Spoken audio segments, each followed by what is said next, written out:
Hola amigos, bienvenidos a un capítulo más de Obra Maestra. En esta ocasión con un invitado muy pero muy especial, el ingeniero Paul Carrasco, ex prefecto de la provincia, 14 años prefecto de la provincia, realmente un referente de opinión política, de opinión de administración pública. Realmente para mí, Paul, es un honor poder tener en este capítulo de Obra Maestra.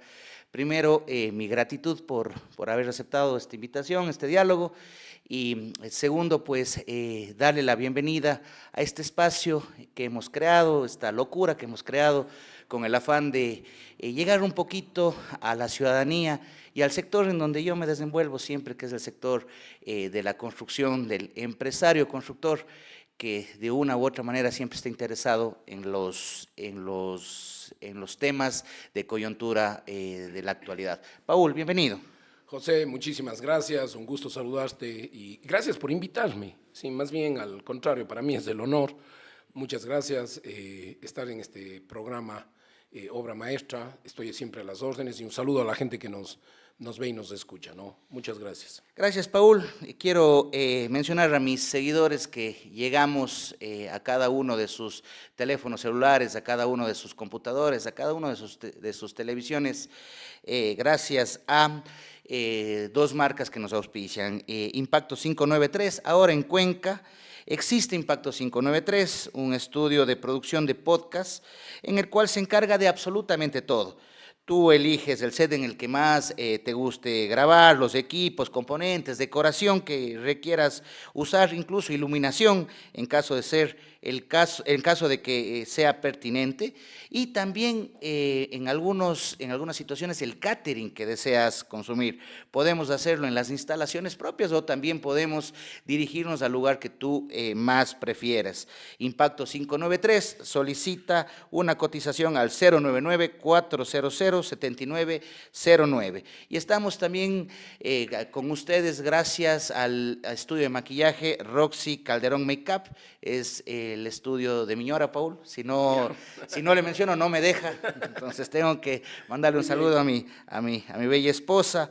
La belleza está en tu ser, pero Roxy Calderón Makeup sabe cómo resaltarla. Maquillaje, peinado y cursos de automaquillaje son servicios garantizados con Roxy de Calderón Makeup.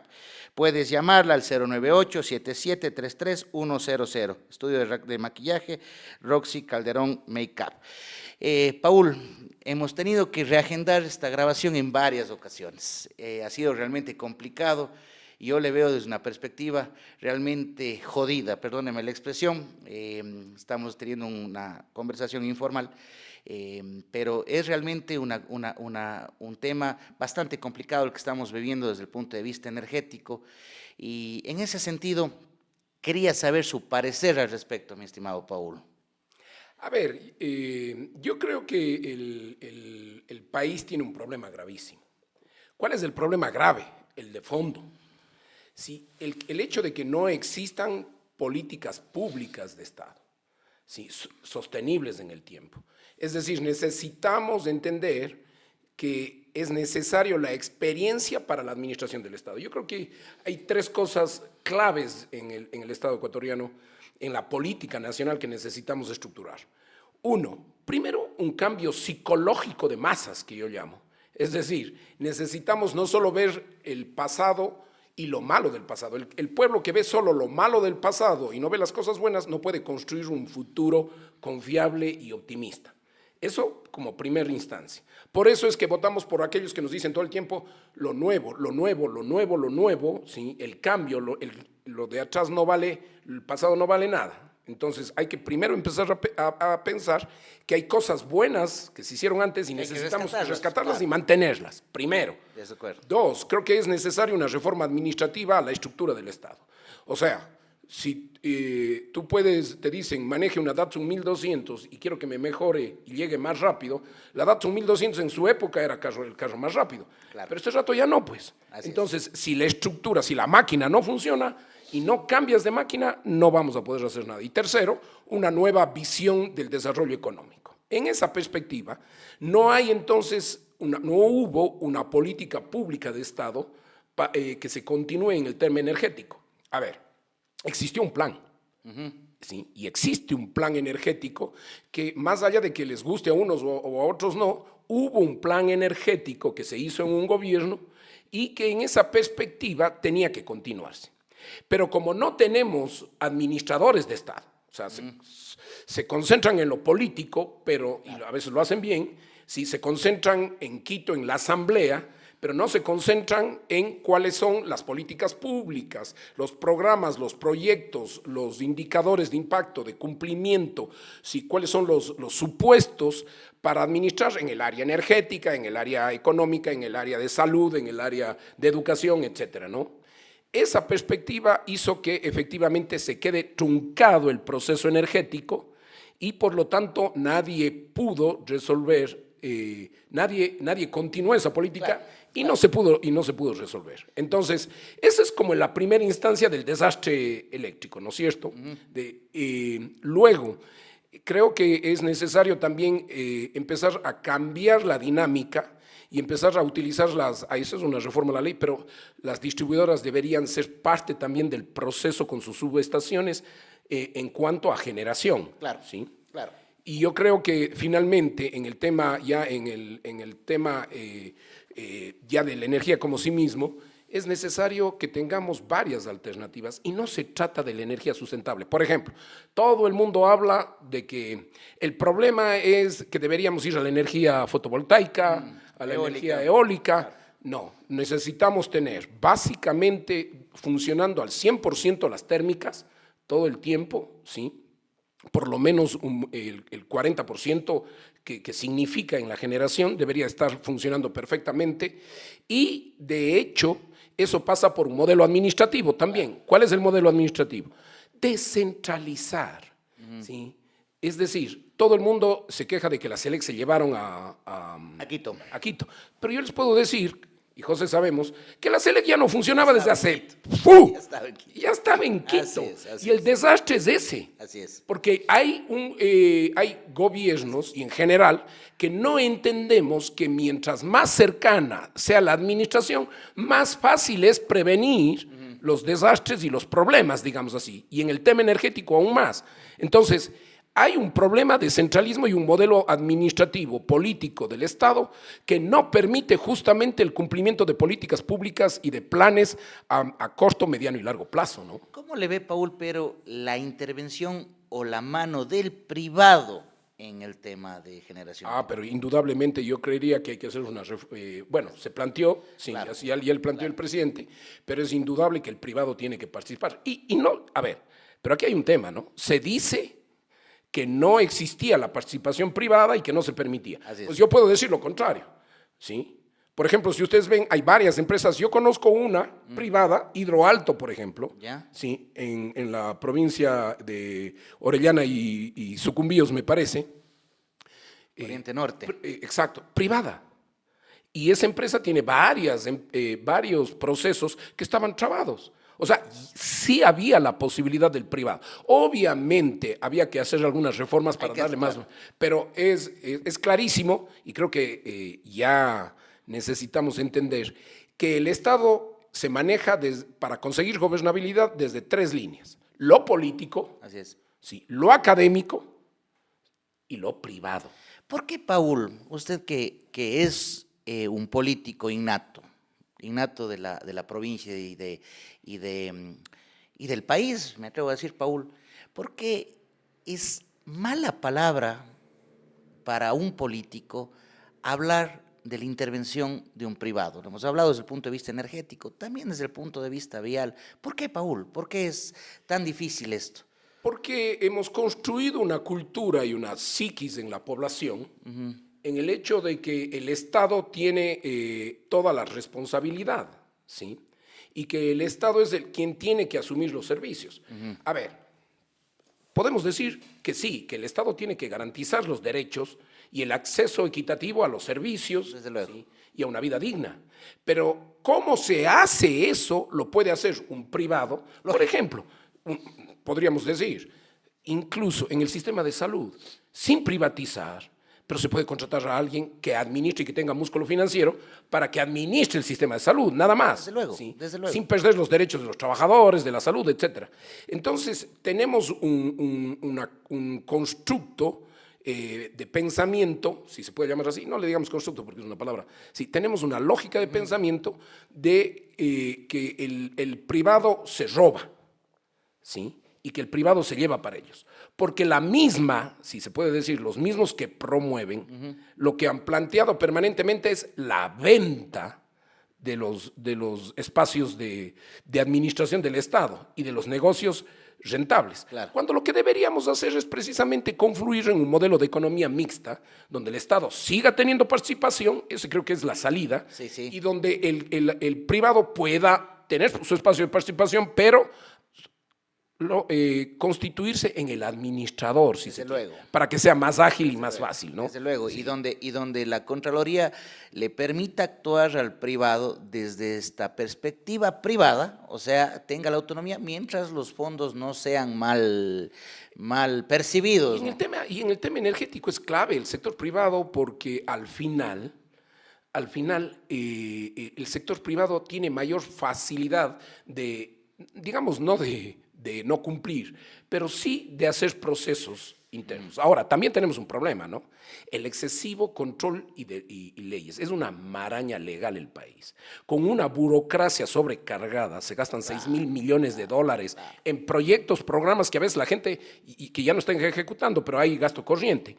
Entonces, necesitamos determinar una forma mucho más ágil en el sector energético para que la participación privada sea viable, ¿sí? A ver, ¿cuál es el tema? Normalmente se habla de la participación privada y se quiere vender Masar. Así es. Sí. Ahora yo quisiera ver quién va a comprar Masar. El sistema Paute.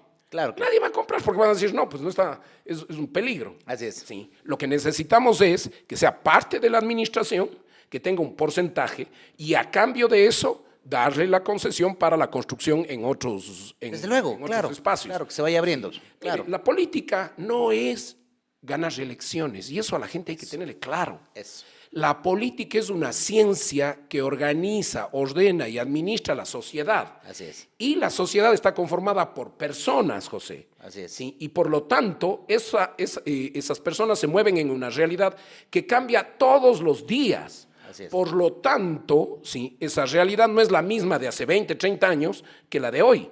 Por lo tanto, entonces, los políticos que hacemos política tenemos que ser dinámicos y cambiantes. Yo no puedo seguir siendo comunista en estas alturas de la vida. Claro, ¿sí? totalmente. Ni extrema derecha y un liberal absoluto cuando no ha funcionado. El político tiene que ser un administrador adecuado a las realidades y ir De la sociedad en la que está. en la así que es. está y siendo pragmático. Así es. ¿sí? Siempre lo he dicho yo, Paul, no siempre lo políticamente correcto desde el punto de vista electoral es lo que la gente necesita.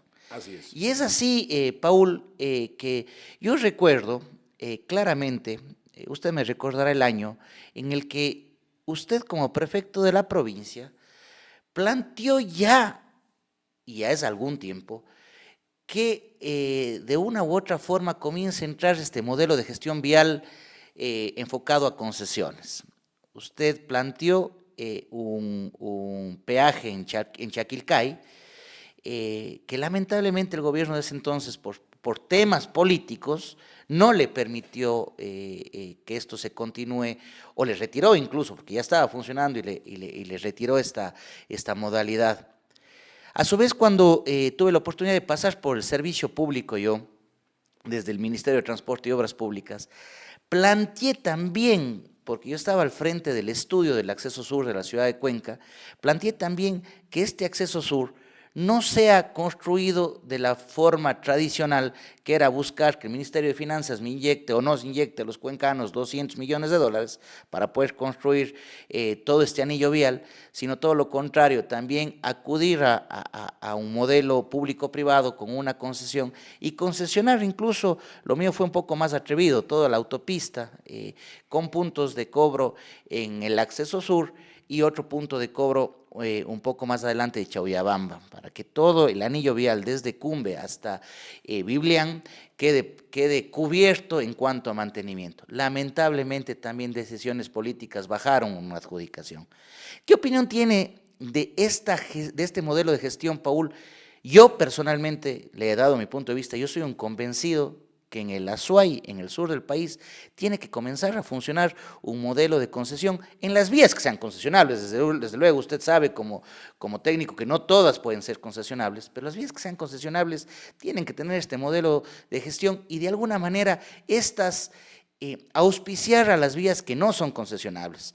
Por ejemplo, usted conoce muy bien, la Gualaceo-Limón es una vía que no puede ser concesionable, pero necesita recursos.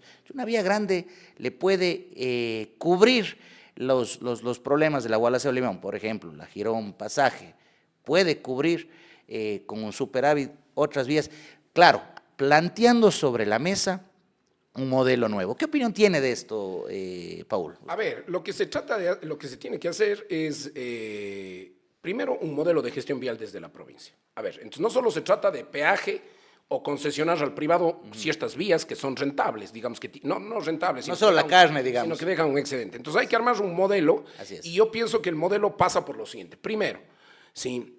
Tener una tasa. A ver, la mayoría de caminos en la provincia, de los 5.055 que eran hasta la época que yo estuve, de vías, de kilómetros de vías, lo primero es cómo logro sostener unas vías en lastre, que son la mayoría. Entonces, ¿cómo logro sostener y mantener eso? Eso a través, obviamente, de lo que nosotros llamábamos la tasa solidaria. Entonces, una perspectiva es ese tema, ¿no es cierto? ¿Sí? Buscar cómo sostener eso. Segundo, las vías que están en asfalto y que tienen tráfico promedio, un TPDA alto, con un sistema de peaje.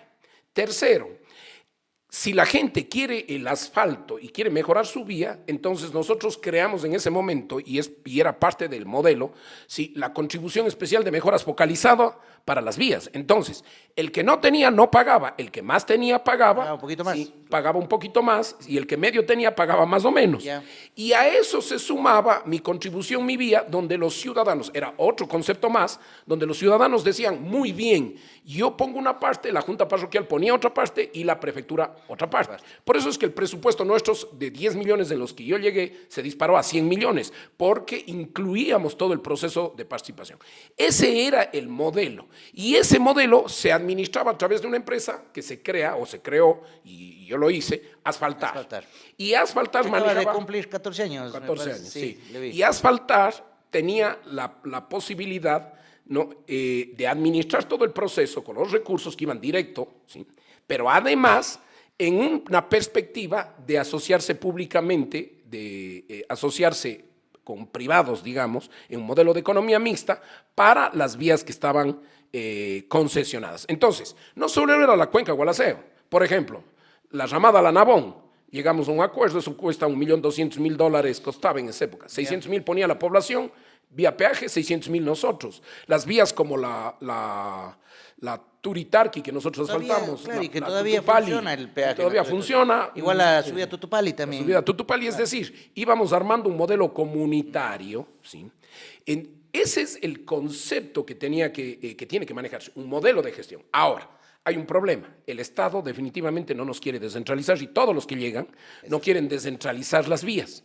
¿Sí? Yo creé un concepto que algún rato podemos hablar, que yo le llamo ahora la autonomía territorial focalizada, ATF.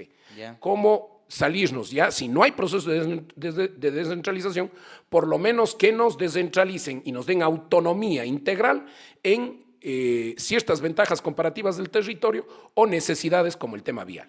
Ahora, definitivamente lo primero que hay que hacer es plantearse un modelo. Como no nos quieren descentralizar, entonces, ¿cuál es la propuesta que deberíamos hacer? Desde mi punto de vista, perfecto. No hay la descentralización del Estado, ¿sí?, en las vías que son las claves, la cuenca Guayaquil, etc. Por lo tanto, empecemos a construir nuestro modelo y con nuestras propias vías hasta donde nos alcance. ¿Qué significa esto? La empresa Asfaltar debería tener como socios a los municipios, es decir, en la actualidad, a los municipios, al municipio de Cuenca, ¿sí?, a la prefectura. Y en esa perspectiva, cada uno poner un fondo para ir diseñando sobre las vías de enlastre, vías de desfogue de primer orden, exacto. Por ejemplo, Y usar la de concesionadas. Chaucha, por ejemplo, la vía Chaucha, pensar en Esa es mejorar. competencia de la prefectura, por Claro. ejemplo. O sea, ahí no nos pueden discutir. Y hay cómo hacerlo. Y hay cómo hacerlo. Y salimos a San Carlos y concesionamos esa vía y que todo el mundo vaya por allí. Por ejemplo, la vía Paute. Sí, pues, sí, esa vía es del Estado, pero la vía paralela que puede ser por Jadán, por la... Claro, claro. Esa no. Y entonces, por lo tanto, armamos un esquema concesionado y vamos armando vías paralelas a gran escala, concesionadas, ¿sí? Con inversión privada que arreglen con sistema de peaje. La vía, yo quise hacer eso, por ejemplo, ¿no? Nosotros no deberíamos tener una lógica con el municipio. La vía que sale por acá Xucay. Sí. Nosotros queríamos que se utilice de entrada, en cambio, la vía por Turi. Claro. Entonces usted tiene, ahí tienes dos opciones, ciudadanos, y la una con peaje. Claro. Le das buen mantenimiento y la gente va a empezar a usar esa como... Es más, sí. yo Esos son también dinámicas que están en el marco de nuestras competencias. Cuando tengamos armado nuestro propio sistema, no nos queda más ciudadanos que efectivamente con peaje, con sistemas... No hay otra. No hay otra. Con sistemas de colaboración, pero ahí solo quiero decir lo siguiente. Cuando lleguemos a tener nuestro propio sistema, estoy convencido de que ya las vías del Estado serán pasadas porque no hay otra opción, pero tenemos que demostrar que internamente nosotros tenemos ya nuestra propia estructura. Sí, se necesitan 95 millones de dólares al año para mantener las vías de la provincia. Esa plata no hay. Yo, Paul, le quiero contar a usted, por ejemplo, a veces esa no descentralización que tenemos nos hace que de una u otra forma nos trunquemos tanto. Yo siempre lo he dicho, para mí el mayor cáncer que tiene el país es el centralismo. Usted conoce muy bien, una vía puede ser tranquilamente planteada a concesionarse solo con una prefactibilidad, con un diseño de prefactibilidad. La famosa 4 carriles a Gualaceo. No sé si comenzó eso cuando usted estaba de prefecto o fue después, pues muchos años que está en el Ministerio de Transporte y Obras Públicas. No solo existe la prefactibilidad, existe la factibilidad. Y falta un desembolso para el estudio definitivo. Y ese desembolso el Ministerio de Finanzas no ha transferido al Ministerio de Transporte y Obras Públicas ya muchos años y el consultor ha dejado ahí con toda la razón. Con esa factibilidad ya se puede hacer un proceso de concesión. Yo me sumo a su iniciativa, Paul, me parece interesante, me parece que hay que buscar una válvula de escape. Muchas veces en diferentes medios de comunicación a mí me han preguntado, ¿pero cuál es la solución? Esa es la solución, tener un modelo propio y empezar a estructurar vías paralelas al eje estatal propias, donde no nos puedan discutir y no haya competencia. Así es. Y por lo tanto, sí, la gente empieza a escoger por lo menos llegar se me ocurre, hasta Tamarindo, claro, por una vía alterna nuestra, con peaje, y que la gente deje la otra vía. Y claro, y así, ¿no? Es que así tiene que ser, Paul. Y empezamos a construir, porque, mire, yo creo que el problema de los que gobiernan, la responsabilidad de los que gobiernan el país es nuestra, de los que votamos. Yo digo, porque no estoy de candidato ahora. Así es. Y nos hemos equivocado. Porque lo que necesitamos, y ya está demostrado, necesitamos estadistas. Estadistas. El estadista es aquel que se ha preparado toda la vida para hacer política, para administrar políticas públicas. Usted puede ser un extraordinario empresario, banquero, ya nos pasó. Pésima administración. Usted puede ser un extraordinario académico, profesor de la universidad, pero llega, y otra cosa es, nosotros que hemos vivido, administrar ahí, ¿no? Claro, la gestión pública es totalmente distinto. Entonces, necesitamos los azuayos y los cuencanos entender que definitivamente el centralismo se lleva todo y por lo tanto es necesario empezar a mostrar independencia. Una cuenca independiente. Sí, no estoy diciendo que nos vamos a separar ni nada. Una cuenca independiente con iniciativas nuestras, sí, que sean absolutamente diferenciadoras del Estado central y que no dependamos de ellos. Me sumo a su iniciativa, Paul, lo digo de manera pública. Me parece muy interesante porque algo hay que hacer. Algo hay que hacer. Estamos fregados, no tenemos conectividad, dependemos de un Estado central que definitivamente le toma atención a las partes donde electoralmente más les representa. Son decisiones políticas, Guayaquil, Quito, el norte del país. Siempre se dice, Paul, que parecen dos países, ¿no? Hace poco me fui con mi esposa a Quito. no conseguí conectividad aérea, que es otro problema, para otro capítulo de analizarlo, y tuve que coger mi vehículo e irme a Quito de manera repentina. Y efectivamente, uno cruza el límite de Cañarra al Chimborazo. Y cambia. Y en Joyaxí, exactamente así se llama la población, y de ahí para adelante parece otro país.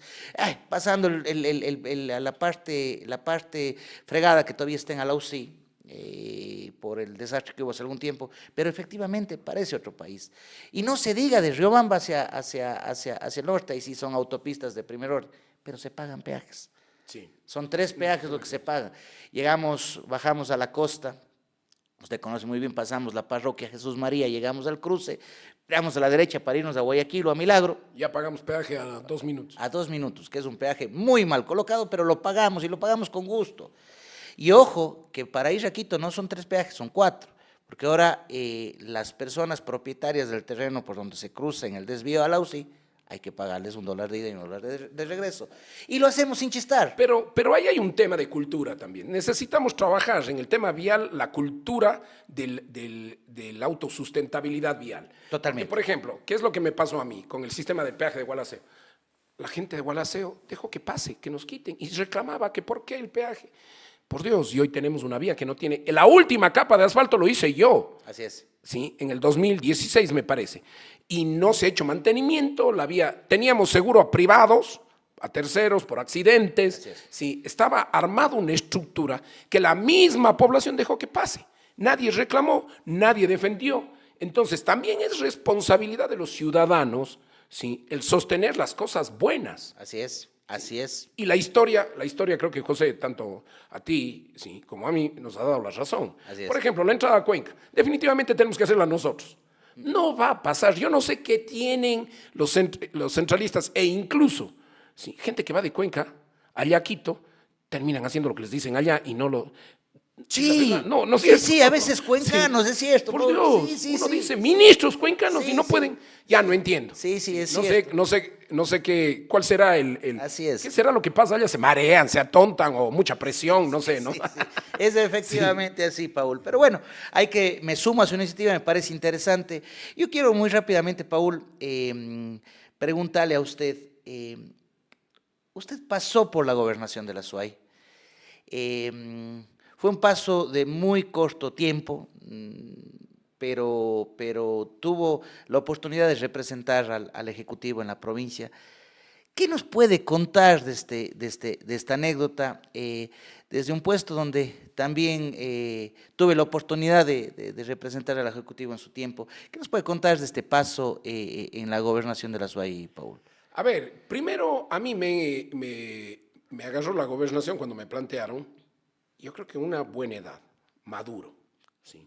Entonces definí y decidí hacer absolutamente todo lo correcto, ¿sí? Porque cuando uno es más joven, yo llegué a la prefectura a los 33 años, Guambrito. ¿sí? Guambrito, Claro. muchacho, entonces de hecho ahí uno comete errores, el manejo del ego es lo más complejo, ¿sí? Claro. Y definitivamente eso es lo primero que hay que eliminar, ¿no? Entonces yo creo que la gobernación en mi caso se transformó en un espacio para construir el tema de la seguridad.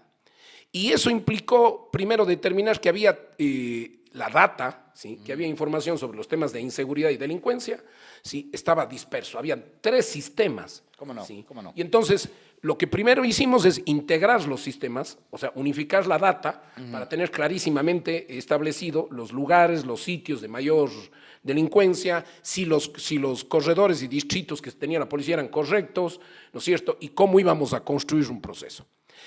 En esa línea, la gobernación sí te permite actuar, pero eso significaba también irse contra ciertas mafias, que no son las mafias de los delincuentes. No. Porque con los delincuentes también hubo control. Nosotros bajamos 70%, sí, en mes y medio. ¿Qué pasó? Porque además hicimos todo un proceso, había la ventaja de que el ejército ya salía a la calle, etcétera, ¿no? Claro, ya. Estaba declarado la emergencia. Sí, claro. Ya. El tema es que las mafias están insertas, sí, en la política y en la administración. Y entonces cuando uno quiere cambiar jefes, tenientes políticos, quiere estructurar, no tiene poder, porque el poder pasa desde arriba. ¿Sí? Y creo que la gobernación también no tiene plata. No tiene ni medio. No tiene ni medio. Ni medio, no. Y hay otro problema, es que es una barbaridad. O sea, feo puesto, ¿no? No sé si te hemos pasado. Feo. Es un puesto horrible. Si me dijeran a mí, sí, si me dijeran a mí, vuelve a ser gobernador, ni soquete, ni en guerra, ¿no? ¿Por qué? Es verdad, es verdad. La verdad, sí, porque además, imagínense ustedes que había cualquier cosa, teníamos que sacar un boletín y tenía que pedir permiso a la Secretaría de Comunicación en Quito. A la SECOM. A la SECOM, tan locos, el país no funciona así. Entonces, había algún tema de emergencia, usted tenía que mandar a pedir permiso para subir un Twitter sobre lo que se iba a hacer. En definitiva, un gobierno desastroso, y yo puedo decir, sí, no sé los otros, porque no he sido parte, pero No. un problema de un gobierno absolutamente despistado, debo decirlo, yo estuve ahí un mes y medio, y luego, indudablemente, me sacaron porque no iba de acuerdo con las dinámicas Eso políticas. le iba a preguntar, ¿qué le pasó al presidente ese entonces?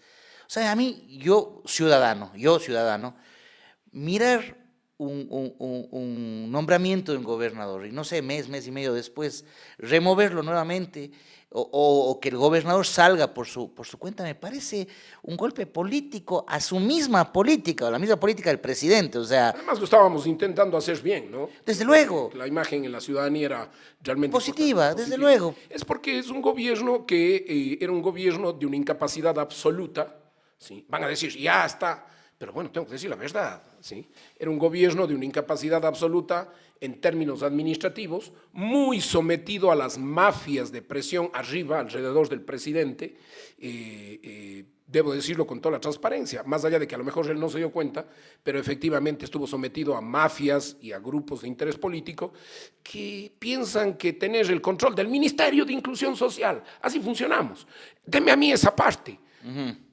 No, la gobernación, sí, el tema es poner gente adecuada, Capaz. gente capaz, Así independientemente de donde venga, que tenga Así es, experiencia en la así es, administración del así Estado, es, así sí, es. no es de izquierda ni derecha ni de mi grupo, sí, se necesita tener responsabilidad para generar gobernabilidad, sí, pero eso entendemos pocos, Así es. ¿sí? Y el resto ya no entiende y claro, lo primero que hacemos es entrar en broncas políticas y enjalar los intereses de los diferentes sectores. No importa que sea lacista, correísta, novoísta, de izquierda, pachacuti, busquemos un consenso nacional sobre cómo administrar el Estado y en los territorios aún más, ¿no? En las provincias, en las ciudades. Para usted debe haber sido un choque muy complejo porque venía de manejar un gobierno autónomo descentralizado, ¿sí?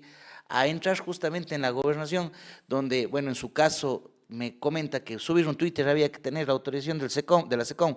Mi caso no fue así, yo puse esas condiciones previo, que a mí yo tenía autonomía de hablar, de comunicar, mientras obviamente no se haga alguna tontería, desde luego, pero tenía esa autonomía. Debe haber sido un choque muy fuerte para usted, ¿no? Absolutamente. Yo creo que más bien hubo un manejo político, y debo decirlo con toda honestidad, que el ministro de Gobierno de esa época no tenía la suficiente capacidad y el carácter para administrar y se imponían criterios de otros ministros y de otros sectores de aquí mismo, de la misma ciudad. Entonces, yo creo que fue incluso una estrategia para bloquearme, ¿no? Este proceso de pedir permiso en todo lado. Así que en Quito, yo creo que fue un manejo inadecuado de un gobierno que todos terminamos sabiendo que a la final se fue por incapacidad, por sus propios problemas, y no es que le tumbaron. Porque el tema de que no me dejan gobernar, a ver un ratito, que la culpa fue y yo tengo que resolver todo el tema anterior. Entonces, ¿para qué se mete? A ver, si tú aceptas una candidatura y llegas a ser prefecto o alcalde, si aceptas una gobernación, no es para decir La culpa es del anterior. La culpa es del anterior, la culpa es de la vaca. Yo estoy de acuerdo. No, pues, es yo como ahora asumo la responsabilidad y desde hoy trato de cambiar las cosas. Desde luego, verá, Paul, y usted lo acaba de decir, cuando a mí, en mi caso, me tocó asumir el Ministerio de Transporte y Obras Públicas en la zonal, no tenía ni medio. Supongo que hasta ahora no tiene ni medio. Pero justamente lo conversamos hace un momento, la forma es buscar. Claro, gestionar. O si yo me siento y digo, oiga, no tengo ni medio, ¿para qué estoy ahí? Y en la época de Lazo, ¿sí? en los ministerios funcionaba muchísimo eso, sin ningún norte, sin ningún tipo de objetivos. Ah. Sí. Entonces, efectivamente, no hay administración del Estado. ¿Sí? Yo no sé qué sucede en Quito, pero los presidentes y sus administradores terminan pensando que la política está allí, ¿sí? Que todo el mundo sabe lo que pasa allá, y resulta que aquí nadie conoce, porque no hay un entendimiento del Estado de forma íntegra. Y no tienen la más leve idea de lo que está pasando en Cuenca, en Loja, en Zaruma, no sé. Saruma, claro. Sí, Sí. o sea, no tienen la no más hay. remota idea, No hay. pero vienen y dicen, así tiene que ser. Realmente, Paul, es una historia repetitiva y yo le felicito por ser transparente en este asunto. Y sí, yo coincido con usted, la gobernación es un puesto bien jodido. Jodido bien y horrible. jodido y horrible. No, y además no tiene el poder como o no tiene las herramientas. No sé, es autónomo, pero uno tiene que salir a dar la cara. Claro, Entonces claro. es fregado, es fregado. No, pero hay gobernadores que lo único que hacen es figuretear y ya. Pues. Claro. Sí, bueno, si ese es el pensar de alguien, de una persona para llegar a eso, sí, eso ha pasado en lo largo de la historia, ¿no es cierto?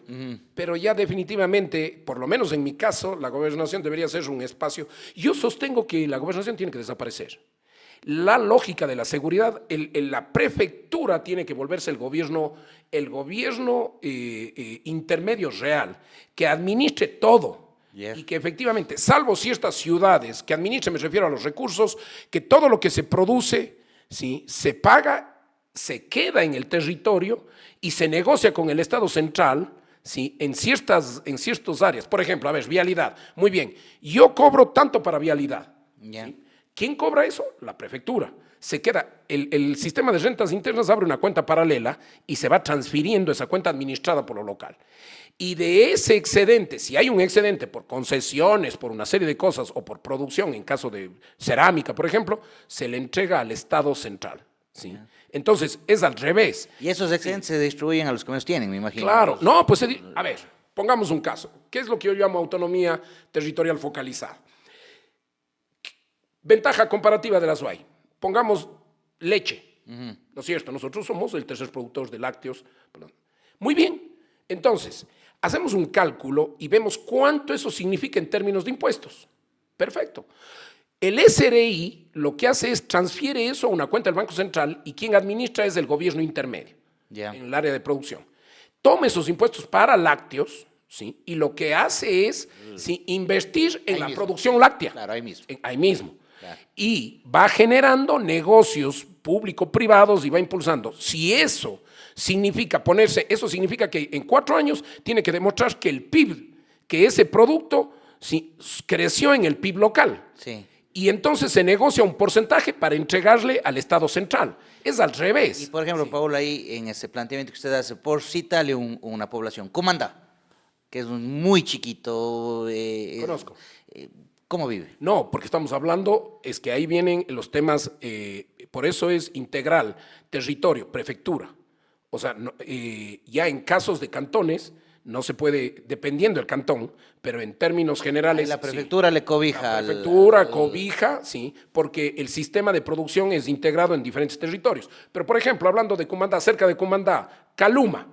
Caluma es uno de los cantones de mayor producción de naranjas en el país. Entonces, ¿qué deberíamos hacer? Darle a la prefectura de Bolívar la posibilidad de controlar, ¿sí?, de tener todo lo que significa el pago de impuestos de jugos, pero el Estado central, cuando le entrega la competencia.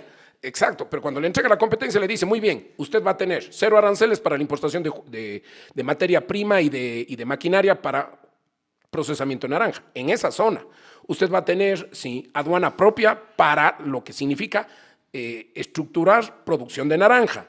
Sí, entonces, ¿qué pasa? Pasa a manejar la competencia completa focalizada en ese producto, pero le pone metas. Si yo le doy todo el sistema para que maneje la producción de naranja, usted me tiene que determinar cuántos puntos va a significar en el PIB eso en 4 años. Le pone una meta.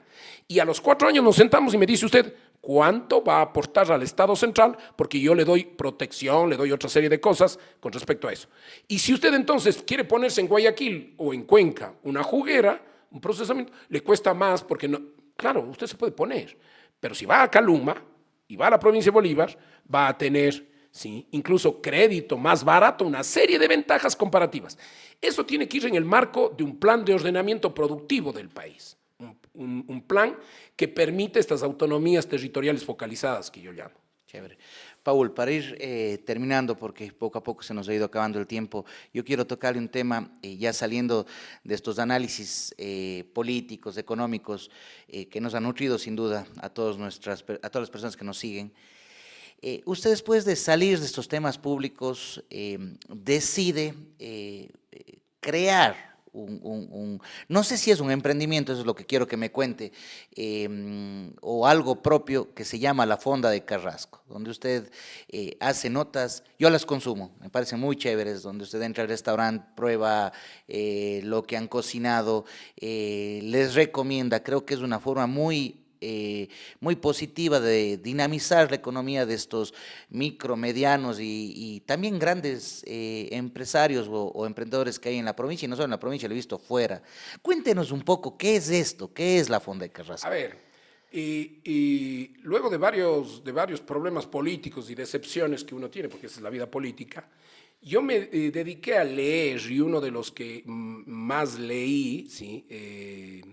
Bueno, hay varios, pero a los que más leí fue a Jaime Durán Barba y a Nieto, ¿sí? Y empecé a entender cuál es la nueva dinámica, en dónde está, ¿sí? En dónde está el pensamiento de la gente. Y el pensamiento de la gente está aquí. Entonces, si un político viene y da discursos a las antiguas, parecido, con todo el respeto, a estadistas anteriores, los jóvenes, ¿sí? Dicen, a ver, veamos, a ver, ya no le creo. No el paro balón. Coge, googlea y dice, no, no es cierto. Entonces, la velocidad de la relación de la población ya no iba con la política anterior, con la forma de hacer política anterior, de la tarima, de la televisión, etc. Entonces, busqué la manera de cómo entrar políticamente con la gente. Y efectivamente nosotros, puedo decirlo, y soy muy agradecido con Cuenca porque de todas maneras resurgimos. Y empecé a hacer videos. En ese proceso me di cuenta que los videos, que los procesos de redes, Instagram, Facebook, todos, ¿sí? Todas las plataformas, lo que hacen es mostrarle realidad y acercar a la gente. Unos muestran una realidad falsa, pero uno puede acercar a la gente masivamente y apoyar a la gente en estos temas. Entonces creamos La Fonda. La Fonda, porque yo tengo un espacio que le llamo La Fonda, ¿sí? Pero no es un restaurante, ¿no? Y entonces creamos La Fonda y La Fonda se volvió un canal digital. Y este rato es una agencia de publicidad, es un emprendimiento mío, es un canal digital. Tenemos 11 TikTokers, tenemos varios segmentos, no solo es... Ahí lo de la comida se volvió un espacio que nosotros mismos lo lideramos al inicio, pero la gente me empezó a llamar porque básicamente nosotros tenemos un seguimiento. Los negocios con nosotros suben hasta en 400 a 600% las ventas, ¿sí? Se volvió un proceso de un emprendimiento apoyando a otros emprendimientos.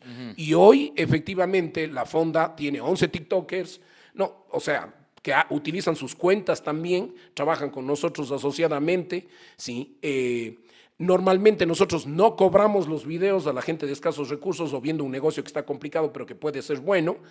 Y también pedimos auspicios y marcas. Más bien, voy a aprovechar el espacio. Sí. La Fonda de Carrasco vende súper bien, publicitamos muy bien. Tenemos un mercado que es el Azuay y básicamente el sur del país, porque antes empezamos a recorrer otros lugares. Ahora nos concentramos solo en Aquí. Cuenca, Cañar, sí, y Morona, ¿no? Ese es nuestro espacio y creo que en el tema de Facebook incidimos bastante y en el de TikTok también hemos tenido ya un proceso muy, muy interesante. O sea, poco a poco esta idea se fue convirtiendo en un emprendimiento ya. Así es, La Fonda de Carrasco. Una empresa ya. Es una empresita, sí, que está en la parte de salir, ¿no? De salir económicamente, ¿sí? Me alegro. Yo consumo, o Bueno. sea, lo miro y me gusta lo que hace Paul, lo digo públicamente, me gusta lo que hace porque siendo un emprendimiento veo cómo se apoya a otros emprendimientos. Claro, ahora hay que entender una dinámica. Hay dos líneas, y tú que haces redes, hay dos líneas que hay que cumplir. El uno es primero que el algoritmo te lea. Claro. ¿Sí? Y para eso hay que entender qué es lo que está haciendo uno y a veces hay que hacer cosas para que el algoritmo te lea. Y eso tiene que ir con que le guste a la gente. Así es. Y a veces hay que hacer una que otra cosa loca para entrar en redes. Por eso es que hay alguna gente de nuestra edad, digamos, de nuestras generaciones, mayores, mi papá, mi mamá, dicen, el Paul está loco, el Carrasco está loco. Si algo anda pegándose, está tostado. ¿Qué se estará Sí, fumando? Claro, claro. ¿Por qué? Porque no entienden las nuevas dinámicas y porque no entienden que para incluso moverse en las redes, en estas nuevas plataformas, y encontrar engagement, que se llama, ¿sí? Porque hay que hacerlo técnicamente también, ¿sí? Para encontrar engagement hay que hacer que el algoritmo se mueva y que la gente le guste alguna cosa que llame la atención. Y ahí circula, ¿no? Qué buena Ahí cosa. circula, ¿no? Por ejemplo, me metí en un ataúd que fue idea de mis hijos, ¿sí? Mis hijos, sí, porque me decían que ya era cadáver político, mis hijos me dieron la idea y hicimos y se volvió viral, ¿no? Claro, pero además con un mensaje en la pandemia. Lógico. La gente no quería vacunarse, estábamos con el tema de que no había que vacunarse porque era algo malo, etcétera, Así que nos es. querían, no, había que vacunarse, con un mensaje. ¿Qué pasó? Eso se hizo viral, nos hizo crecer en la fonda, la gente empezó aumentó las views, el alcance. Entonces, esas cosas a veces hay que hacerlo de manera distinta para que efectivamente las redes, para que uno pueda pegar en las redes. Así Pero eso no quiere decir que uno vive así. No, lógico, Exactamente, lógico, ¿no? lógico. Chévere, Paul. Quiero culminar haciendo un jueguito que he hecho con todos mis invitados. Yo le doy Con gusto. un nombre de una persona, de un político, el nombre de una institución, y usted en la menor cantidad de palabras que pueda, me dice qué piensa. ¿Sí? Veamos a ver.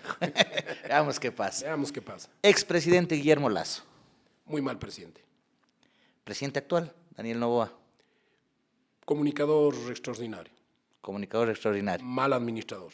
Muy bien. Sí, sí. Sí. Quiero explico. Sí, sería bueno desarrollar. Sí. Es el presidente que mejor comunica.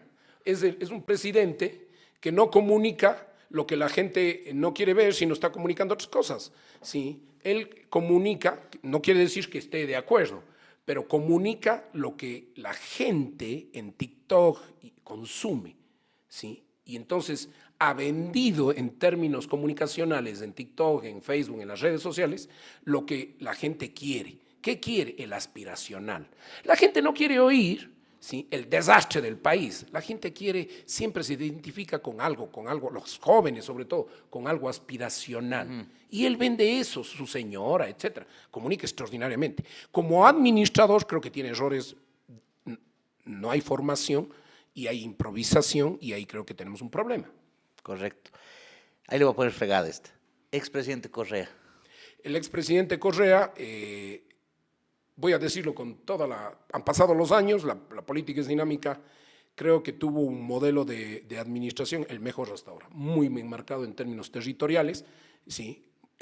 Un modelo muy cercano a los programas y a los proyectos, y lo puedo decir con toda la frontalidad. Además, yo tengo diferencias con él, no me quiere, sí, digamos así, Sí, pero claro. efectivamente han pasado los años y hasta ahora puedo decirlo con toda la transparencia, tenía un modelo de administración del Estado. Muy bien. Y cercano a él, con control. Con esta terminamos, Paul. La prefectura como institución. La prefectura como institución, primero es una maravilla porque es una institución que tiene la visión rural y urbana, ¿no?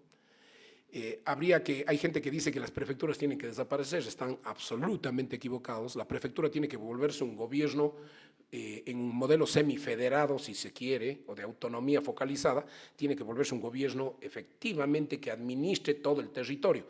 La prefectura, además, es un espacio para articular entre lo rural, lo urbano, ¿sí?, entre las políticas públicas, la planificación.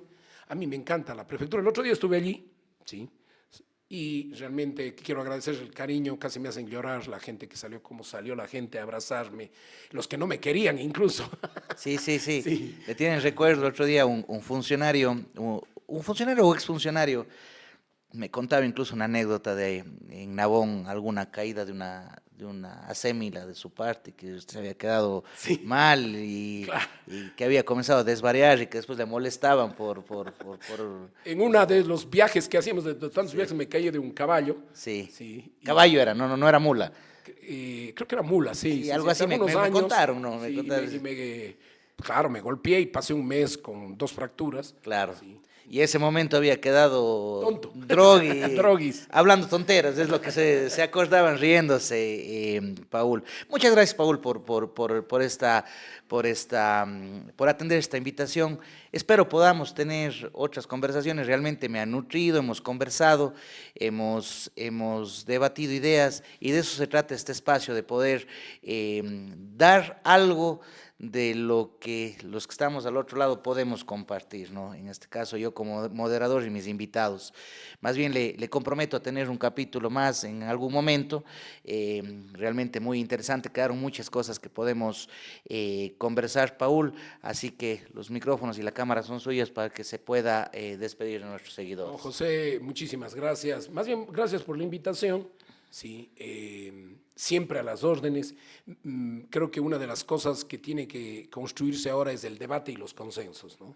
No se va a poder gobernar desde los dogmas y los fundamentalismos y desde quién dice la verdad y quién no dice la verdad. No se va a poder administrar y cambiar este país señalando a la gente, este me hizo esto, este me hizo lo otro, o este robó, o todos son corruptos, todos son ladrones. No es así. Hay que construir una nueva visión, empezando por cambiar nuestro pensamiento y la forma de ver el país y nuestras ciudades. Muchísimas gracias, José. Gracias, Paul. Ya lo saben, amigos, amigas, llegamos a ustedes gracias a Impacto 593. Ahora en Cuenca existe esta empresa, Impacto 593, un estudio de producción de podcast en el cual se encarga de absolutamente todo. Tú eliges el set en el que más te guste o el que más te guste, el que más cómodo te sientas, los equipos, los componentes, la decoración, la iluminación y hasta el catering que te puedes servir. Lo puedes alquilar por horas, una vez, para todo un proyecto, o incluso puedes elegir grabar en otras instalaciones. Impacto 593, solicita una cotización al 099-400-7909. Y también estamos llegando a sus hogares gracias a Estudio de Maquillaje Roxy Calderón Makeup. La belleza está en tu ser, pero Roxy Calderón Makeup sabe cómo resaltarla. Maquillaje, peinado y cursos de automaquillaje son servicios garantizados con Roxy Calderón Makeup. Puedes reservar tu cita al 098-77-33100. Ya lo saben, amigos, nos veremos en un próximo capítulo de Obra Maestra. Un abrazo fraterno y una excelente jornada.